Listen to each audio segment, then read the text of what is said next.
शिवसेना ही मराठी माणसाची ओळख होती. नव्हे ते शिवसेना हे नाव मराठी माणसाचं ओळखपत्र होतं. आणि छत्रपती शिवाजी महाराजांना अपेक्षित असलेली शिवशाही, ती विचारधारा म्हणजे ती आयडिओलॉजी म्हणजे प्रबोधनकार ठाकरे आणि बाळासाहेब ठाकरे यांची विचारधारा होती.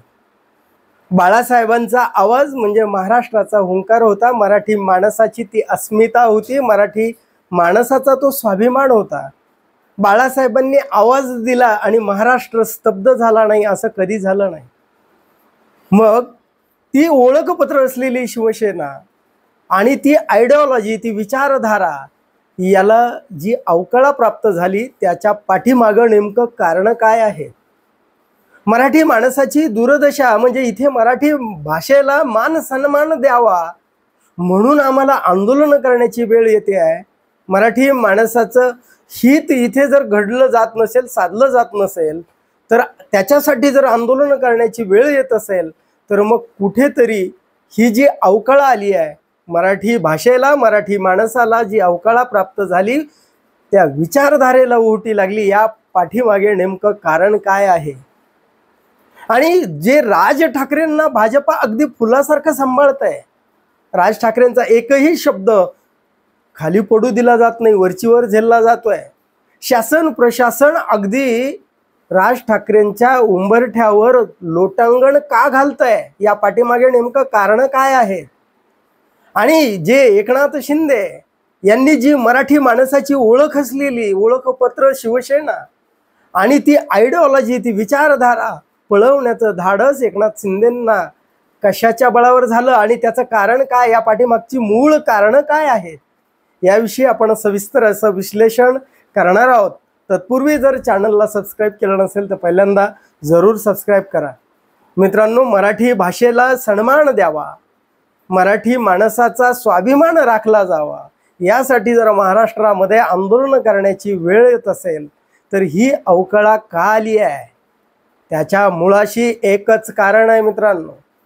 ठाकरे कुटुंबातला कलह एक असलेलं ओळखपत्र शिवसेना आणि त्या कुटुंबामध्ये कलह झाला आणि त्या कलहातून राज ठाकरे बाहेर पडले, हे या मुळाशी मुख्य कारण आहे. कारण ठाकरे कुटुंबात कलह झाला नसता तर शिवसेना ही ओळखपत्र जे आहे आणि ती आयडिओलॉजी, जी काही विचारधारा आहे शिवशाहीची, ती दोन जाग्या वाटल्या गेली नसती. आणि ती जर दोन जाग्या वेगळी झाली नसती दोन जागेवर, तर मग मात्र ही अवकळा नक्कीच आली नसते. बाळासाहेबांनंतर ती शिवसेना एक संघ राहिली असती. राज आणि उद्धव जर एकत्र असते तर खरं सांगा, मराठी माणसाचा अपमानच काय, छत्रपती शिवरायांचा अपमान या मातीमध्ये, या महाराष्ट्रामध्ये होताना आपण उघड्या डोळ्यानं पाहतोय. अहो, तो कोश्यारी असो, तो सोलापूरकर असो अथवा तो कोरटकर असो, या माणसांचं बळ या माणसांना मिळालं कुठून? धाडस कुठून आलं? खरं जर ओळखपत्र असलेली शिवसेना एक संघ असती आणि राज उद्धव एकत्र असते, अहो या माणसांचं, मराठी माणसाचा अपमान करण्याचं, मराठी भाषेला कमी लेखण्याचं अथवा छत्रपती शिवाजी महाराजांवर अपशब्द बोलण्याचं, कोणत्याही महापुरुषावर अपशब्द बोलण्याचं धाडस या महाराष्ट्राच्या भूमीमध्ये एकाचंही झालं नसतं.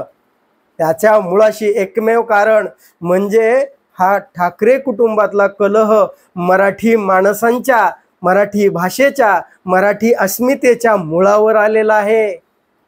आणि जे काही राज ठाकरे यांना भाजपा अगदी फुलासारखं सांभाळत आहे, शासन प्रशासन अगदी राज ठाकरेंच्या उंबरट्यावर लोटांगण घेत आहे, साष्टांग दंडवत घालत आहे. त्याचं कारण काय?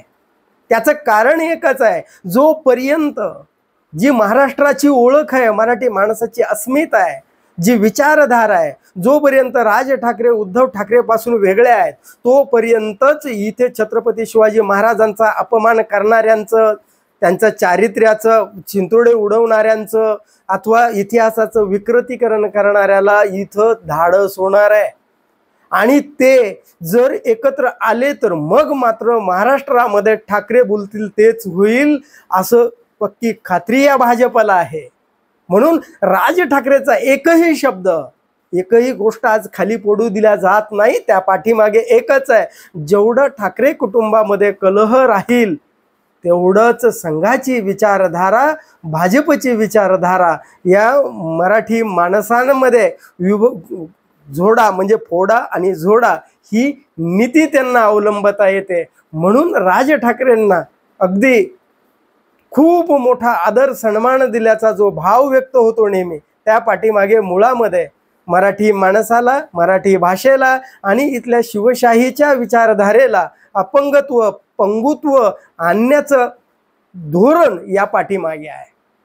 अहो बघा, एकनाथ शिंदेंचं धाडस कसं झालं, ही ओळखपत्र असलेली शिवसेना मराठी माणसाची ओळखपत्र प्रत्येकाच्या गळ्यात, कुठेही देशामध्ये फिरायला गेलात महाराष्ट्रातला माणूस म्हणजे शिवसेना मराठी माणूस ही त्याची ओळख होती आणि शिवशाही ही विचारधारा त्याची आयडिओलॉजी होती।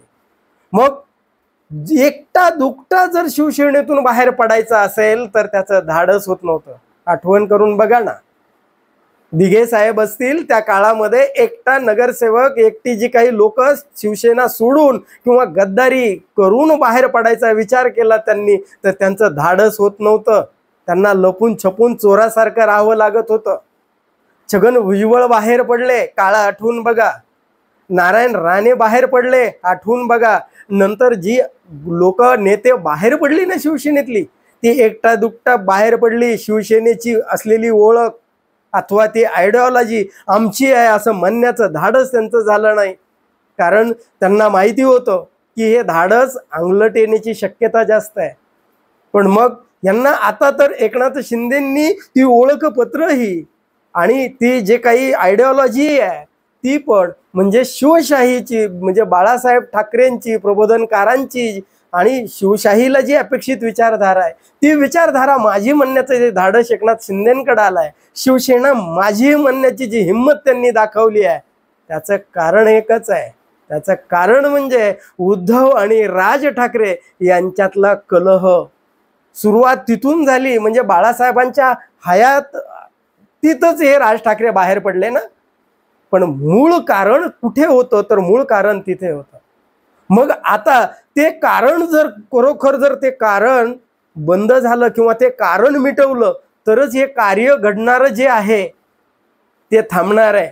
आणि राज आणि उद्धव एकत्र आले तरच मराठी भाषेला सन्मान राहणार आहे, मराठी माणसाचा स्वाभिमान राहणार आहे आणि छत्रपती शिवाजी महाराजांचा हा जो महाराष्ट्र आहे त्याचा अवमान करण्याची किंवा छत्रपती शिवाजी महाराजांवर बोलताना इथल्या लोकांना जी काही नीच मंडळी आहेत, गीत ज्यांना छत्रपती शिवाजी महाराजांच्या बद्दल बोलताना त्यांच्यावर काय ते घाणेरडे संस्कार असतील देव जाणो, पण ह्या लोकांचं धाडस सुद्धा होणार नाही। म्हणून फक्त आणि फक्त राज आणि उद्धव ठाकरे यांच्या कुटुंबातला म्हणजे ठाकरे कुटुंबातला कलह हा मराठी भाषेच्या, मराठी माणसाच्या, मराठी अस्मितेच्या मुळावर आलेला आहे। काय आपलं याविषयी काय मत आहे? खरोखर जर राज ठाकरे आणि उद्धव ठाकरे एकत्र असते तर ही अशी जी काही कुत्र्याच्या छत्र्यासारखी उगवणारी जी नवहिंदुत्ववादी मंडळी आहेत किंवा ही जी आता सध्या झटका मटका जे म्हणतायत, म्हणजे केवळ मुस्लिमांचा द्वेष करणारी जी हिंदुत्व म्हणणारी मंडळी किंवा छत्रपती शिवाजी महाराजांच्या सैन्यात मुस्लिमच नव्हते म्हणणारी मंडळी, अशी ही कुत्र्याच्या छत्र्यासारखी उगवली असती का? आपल्याला काय वाटतं? कमेंट करून जरूर सांगा। मराठी माणसाच्या अस्मितेवर, मराठी भाषेवर आणि मराठी माणसाला जी अवकळा प्राप्त झाली आहे या पाठीमागे केवळ आणि केवळ ठाकरे कुटुंबातला कलह कारणीभूत आहे का? आपली मते कमेंट करून जरूर सांगा। धन्यवाद। जय महाराष्ट्र।